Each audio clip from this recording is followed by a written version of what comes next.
wa bihamdi. Assalamualaikum warahmatullahi wabarakatuh.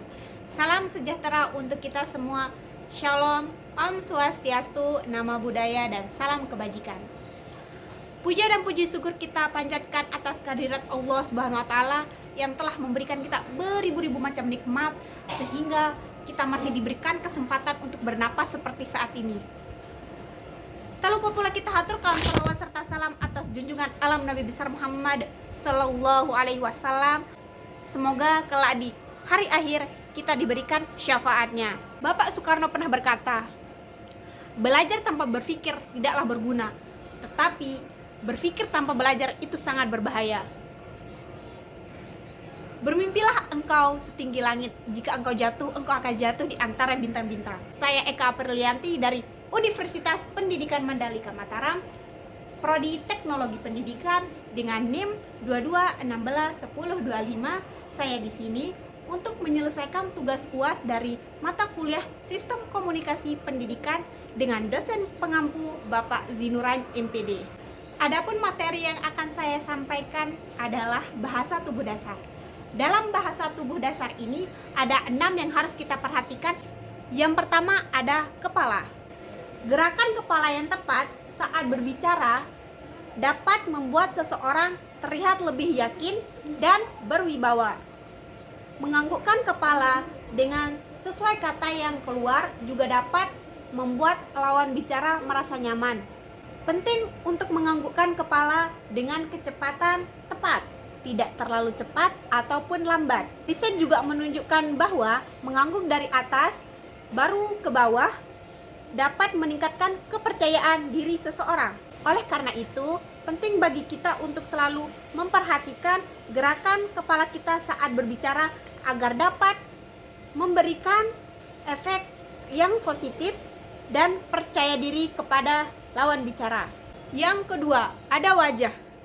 Ekspresi wajah yang tepat sangat penting dalam berkomunikasi karena dapat membantu menyampaikan perasaan dengan lebih baik. Adapun 5 hal penting di dalam poin wajah ini yang harus kita ketahui. Yang pertama, lakukan kontak mata dengan lawan bicara.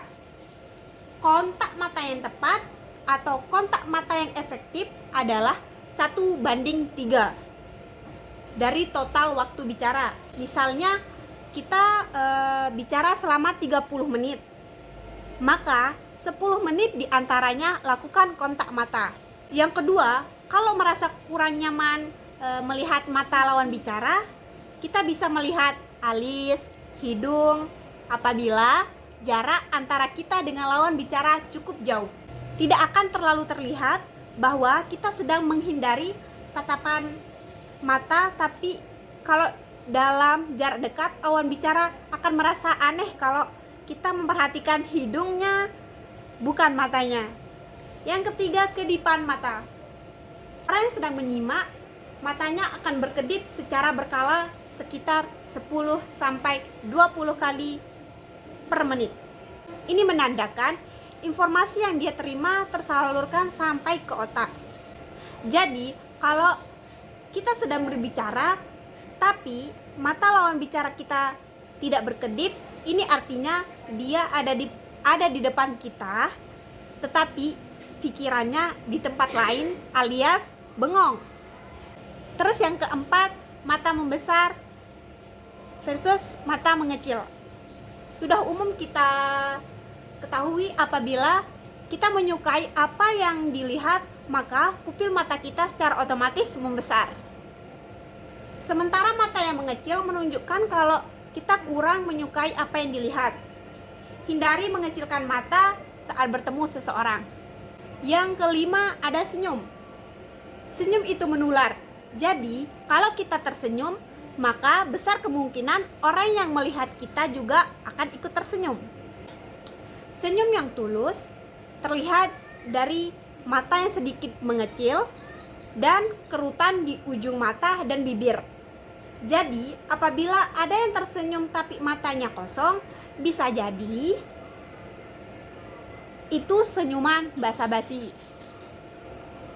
Senyum besar dengan mulut terbuka hingga gigi terlihat dan alis melengkung juga menunjukkan ketertarikan atau kebahagiaan. Contohnya, seorang ibu yang bertemu anaknya. Wajah kebahagiaan tulus seorang ibu membuat anak merasa nyaman. Itulah kelima yang harus kita perhatikan dari poin kedua, yaitu wajah. Lalu poin berikutnya ada badan. Posisi tubuh yang tepat membuat Anda terlihat berwibawa. Yang pertama tuh postur tegak. Bukan berarti kita harus selalu dalam keadaan tegak sempurna seperti sedang upacara bendera, tapi posisi tubuh lurus tegak pada saat berdiri atau diam akan membuat penampilan kita lebih meyakinkan. Terus yang kedua ada terbuka.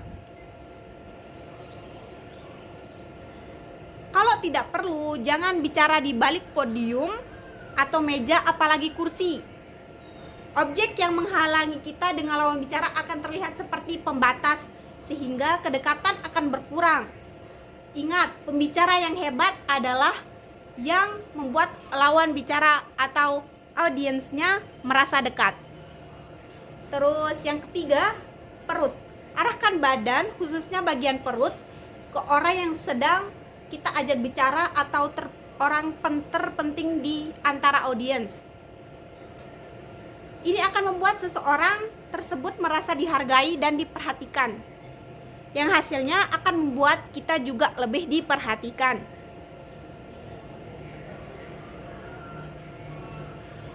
Itulah poin ketiga dari badan. Untuk poin keempat, yaitu tangan.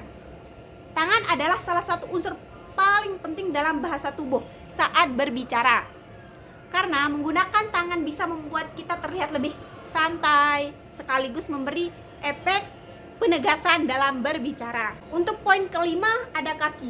Bergeraklah saat berbicara, dimulai dengan saat masuk ke dalam ruangan. Melangkahlah dengan yakin dan teratur. Ini membuat kita lebih percaya diri dan audiens merasa respect. Waktu duduk, pastikan kaki kita menyentuh lantai, jangan menggantung atau nangkring di bagian bawah kursi. Satu kaki berada di depan kaki yang lain untuk memberi kesan dinamis dan siap bergerak. Yang keenam, duduk. Duduklah dengan tegak, boleh sesekali bersandar tapi jangan melorot. Selain jadi tidak enak dilihat, ini juga membuat kita terlihat tidak menghormati lawan bicara, sehingga kita pun jadi tidak diperhatikan saat berbicara. Jangan silangkan kaki saat duduk dan berbicara. Ini seperti membuat batasan dengan lawan bicara. Posisikan kaki kita seperti siap melangkah dengan satu kaki sedikit di depan kaki yang lain. Arahkan lutut kita kepada lawan bicara. Ini akan membuat dia merasa diperhatikan dan memperhatikan kita kembali. Jangan menaruh benda apapun di pangkuan, sehingga tidak ada batasan atau ada yang menutupi antara kita dengan lawan bicara. Ini secara psikologis menambah kedekatan dan kenyamanan berbicara. Mungkin hanya itu yang dapat saya sampaikan. Kurang dan lebihnya mohon dimaafkan. Wallahul muwaffiq wal hadi ila sabilir rasyad. Assalamualaikum warahmatullahi wabarakatuh.